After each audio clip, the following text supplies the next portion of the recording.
નમસ્તે, good morning. મારું નામ પોપિયા પલ છે. અમારી શાળાનું નામ પીએમસી સિંહ પ્રાથમિક શાળા છે. અમારી કૃતિનું નામ ચાંદીપુરા વાયરસ છે. ઘરની માખી કરતાં ચાંદીપુરા વાયરસની માખી 4 ગણી નાની હોય છે. ચાંદીપુરા વાયરસનો ઉદ્ભવ ઈસવીસન 1965માં સિંધુદુર્ગ જિલ્લાના મહારાષ્ટ્ર રાજ્યમાં સૌપ્રથમ નોંધાયો હતો. ત્યારબાદ આંધ્રપ્રદેશ, ગુજરાત, મહારાષ્ટ્ર જેવા રાજ્યોમાં પણ નોંધાયો છે. હમણાં તાજેતરમાં ફરી પાછો આ વાયરસ જોવા મળેલ છે. તેમાં મહારાષ્ટ્ર, આંધ્રપ્રદેશ, ગુજરાત જેવા રાજ્યોમાં પણ નોંધાયો છે.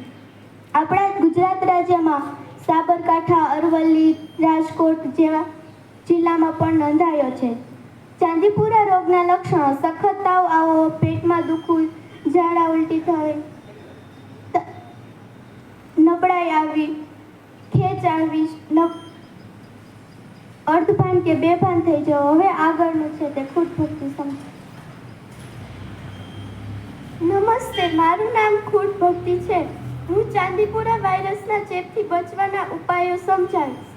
પ્રાણીઓથી અંતર જાળવવું, સ્વચ્છતા જાળવો, આખી બાયના કપડાં પહેરવા, મચ્છરદાની લગાવીને સૂવું, દવાઓનો છંટકાવ કરવો, પૌષ્ટિક આહાર લેવો, ડૉક્ટરની સલાહ લેવી, મચ્છર કે માખીનો ઉપદ્રવ અટકાવો અને જો ઘરમાં જ્યાં તિરાડો કે ગંદકી હોય તો તિરાડો પૂરી દેવી અને ગંદકી હોય ત્યાં દવાઓનો છંટકાવ કરો.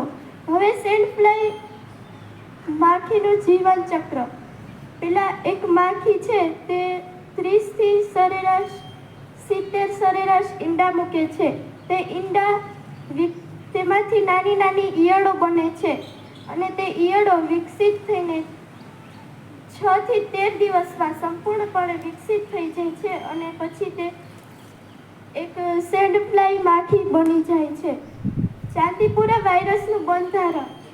તો ચાંદીપુરા વાયરસ અંદાજિત 11 કે બીની જીવન લંબાઈ ધરાવતો RNA વાયરસ છે.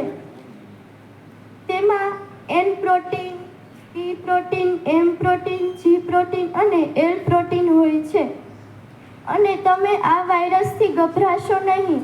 તે 0 થી 14 વર્ષના બાળકોને જ લાગુ પડે છે. અસ્તુ.